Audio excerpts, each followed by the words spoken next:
Michel Laplante, je l'ai connu lorsqu'il a commencé à jouer au baseball junior à Saint-Eustache. Alors, tout le monde me parlait de Michel Laplante, bon qui est, tout ça. Ben, j'ai dit quel âge qu'il a, là?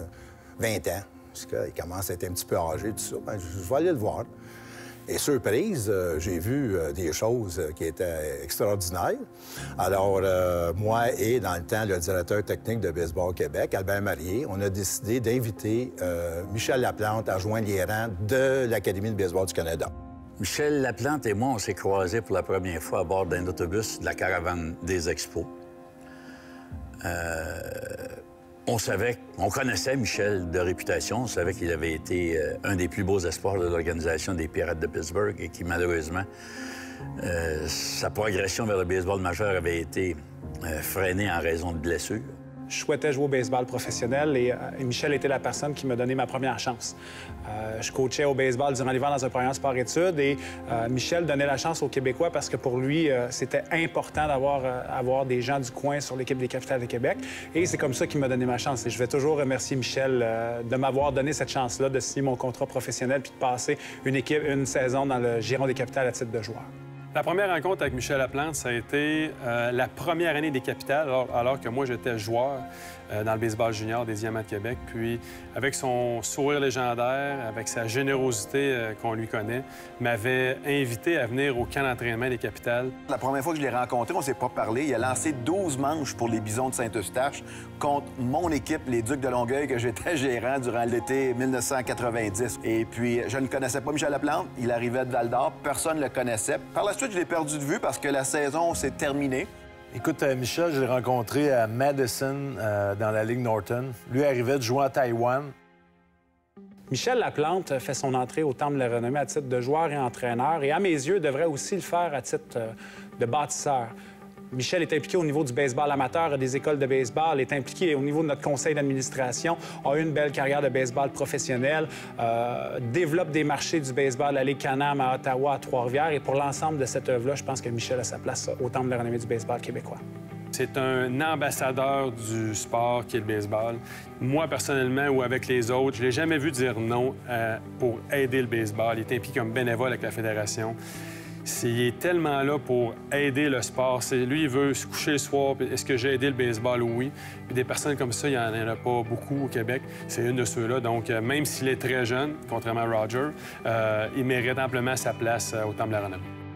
Michel Laplante, l'homme, d'abord, c'est un bonhomme qui est d'une générosité incroyable.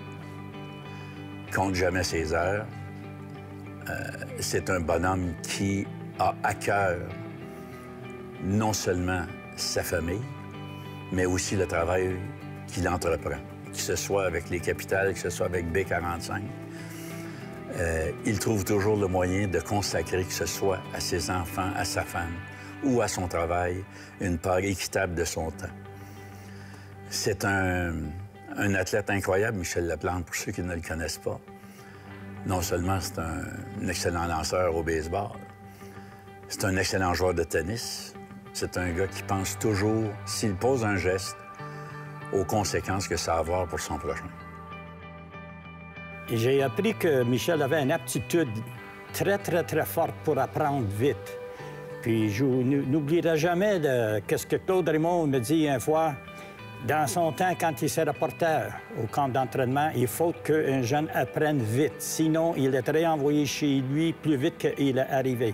Le fait qu'il était très athlétique, le fait qu'il avait un cardiovasculaire incroyable, on pouvait expérimenter beaucoup sur lui. Et tout ce qu'on lui demandait de faire, il le faisait mieux qu'on s'attendait. Le repêchage de Michel Laplante a bien été. Disons que j'ai fait un rapport sur lui à mes directeurs à Pittsburgh.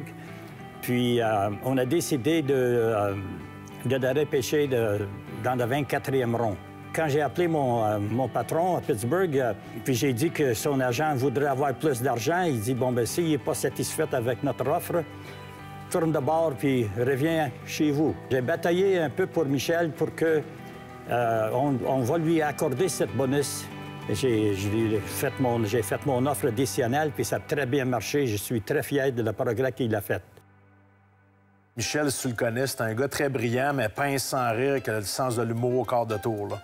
Ça, en partant, quelqu'un qui ne connaît pas Michel, elle le rencontre. Il a un grand charisme, mais c'est quelqu'un, c'est un personnage. Sur le terrain, ce que j'ai adoré, on faisait beaucoup de pratiques de défensive parce qu'on avait une équipe qui s'en allait jouer des parties. Michel, son anglais, à ce moment-là, était encore un petit peu marginal. Il débutait. Un lanceur, lorsqu'on lui demande de step off en anglais, c'est de débarquer de la plaque et regarder la défensive. Bien, Michel ne comprenait pas ce geste. Qu'est-ce que ça voulait dire, step off, un exemple avec un coureur premier au 3e but. Les joueurs, ils avaient tout simplement dit, Michel, c'est juste de te mettre à cheval sur la plaque. Alors, OK, on recommence le geste. Michel, step off. Michel s'est assis sur la plaque, un peu comme un cheval qui s'assoit. Alors, les joueurs étaient incrédules. Le personnel entraîneur, on ne savait pas quoi dire. Est-ce qu'il nous niaise? Est-ce qu'il est sérieux? Alors, en bout de tout, il riait. On n'était jamais sûr si il faisait exprès faire rire le monde ou c'était pas vrai. Michel, il avait peur un petit peu. Il lançait tout le temps à l'extérieur du frappeur, ainsi de suite. Alors, les frappeurs, ils voyaient venir ça, ils pouvaient frapper dans le champ posé, ainsi de suite, puis des buts sur balle. Alors, l'entraîneur, l'entraîneur des lanceurs de l'équipe vient voir Michel sur le monticule, il dit, en anglais, excusez-moi, il dit « Hey, Mike, when was the last time you pitched inside? » Fait que Michel, il répond « 2 years ago at the Olympic Stadium. » Les joueurs avaient des condos à Stoneham. Fait que souvent, il y avait un meeting, puis Michel avertissait très sérieusement les joueurs de faire attention aux ours. Quelqu'un allait se caler une pizza le soir ou se caler à manger, que les ours venaient faire un tour. Il fallait vraiment faire attention. Il avait même donné le nom à un des ours qui venait régulièrement à Stoneham. Fait que c'était de voir la face des joueurs. Puis Michel, nous, on essayait de pas rire parce qu'il fallait rester sérieux pour que l'histoire continue jusqu'au bout. Michel a joué pendant une saison complète à Taïwan. Et Michel pourrait raconter une tonne d'anecdotes qu'il a vécues, mais il a quand même passé 1 an dans un pays où est-ce que l'anglais était presque pas jasé. D'ailleurs, il a même participé à titre de représentant pour son équipe à une émission, un genre de Géopardie, mais complètement en chinois. Aluminum, it's supposed to be wood. 哦，它这是木棒，它不是铝棒。恭喜答对了！哇！恭喜答对了！好，是。对对，这戴帽子这个很危险的。 Écoute, de un, Michel, c'est jamais prétendu un entraîneur. C'est ce qui est drôle. Il a toujours dit que c'est arrivé par accident. À un moment donné, Miles Wolff lui a offert le poste. Voulait amener un visage, une identité au club de Québec versus le marché qui est francophone. Je pense que c'était la meilleure décision que Miles a prise. Lors de son passage dans le baseball affilié, bien, il y a eu des instructeurs des lanceurs, il y a eu toutes sortes de coachs. Puis il a comme pris en note les choses qu'il aimait moins puis les choses qu'il aimait de tous ces coachs-là. Mais il s'était juré que si un jour il était entraîneur, bien, appliquerait son style à lui. C'était quelqu'un qui surprenait, qui pouvait, en situation de haut stress, pouvait tout simplement trouver une façon de faire rire tout le monde avec toutes les plaisanteries et son sens de l'humour. Les forces de Michel Laplante, lorsqu'il était entraîneur, c'est vraiment la communication avec ses joueurs, avec son groupe d'entraîneurs, avec l'administration. C'est un leader hors pair dans tout cet organisme-là qui était les Capitales. Je suis pas surpris des succès que Michel avait parce que Michel est un homme brillant. Michel Laplante aurait pu, je pense, avoir une carrière dans le baseball professionnel comme entraîneur des lanceurs ou comme gérant, mais tout simplement, il ne voulait pas dealer avec tout ce qui entoure ça, puis il était à sa place.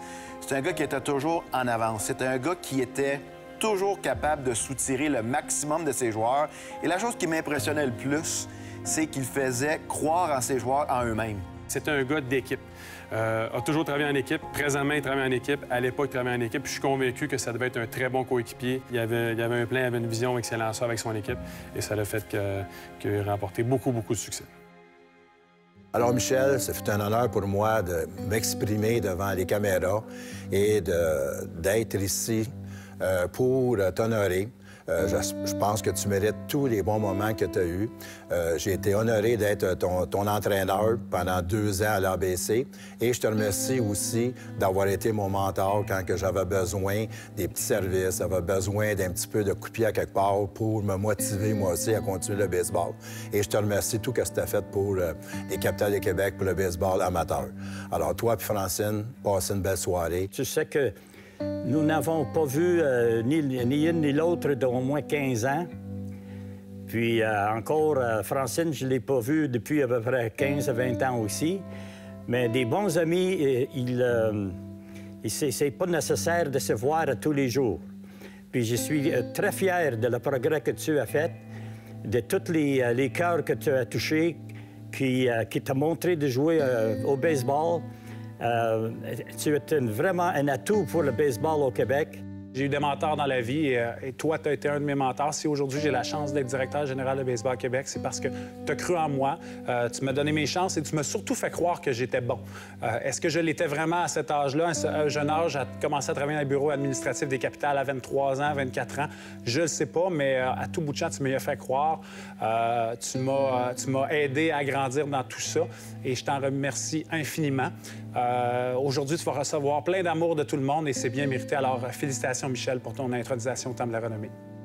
Michel, tout d'abord, je dois remercier ton épouse. Parce que n'eût été de Francine, je ne sais pas si tu aurais eu le courage de m'appeler ce matin de janvier ou de février 2006 pour m'offrir un poste dans l'Organisation des capitales de Québec. Je remercie aussi ton amitié, ton dévouement pour la cause du baseball au Québec. Et je suis persuadé que ton admission au Temple de la Renommée du baseball québécois, ce n'est que le prélude à ton admission au Temple de la Renommée du baseball canadien, car là aussi, tu as ta place, mon ami. Félicitations. Écoute, Michel, félicitations pour ton intronisation au Temple de la Renommée RDS. C'est amplement mérité. Écoute, j'ai eu la chance d'être près de toi pour tes 5 années en tant que gérant des capitales, puis c'est des souvenirs incroyables. Avoir du plaisir comme ça, c'est quasiment pas légal. Toutes les parties de golf, toutes les discussions, les blagues, les conversations dans la chambre des entraîneurs, les championnats qu'on a vécus ensemble. Je te remercie personnellement. Tu m'as ramené dans le baseball en me demandant d'être près de toi en tant qu'assistant, puis d'avoir vécu le début des capitales en 99, de t'avoir connu à Madison, d'avoir connu Francine, ta famille.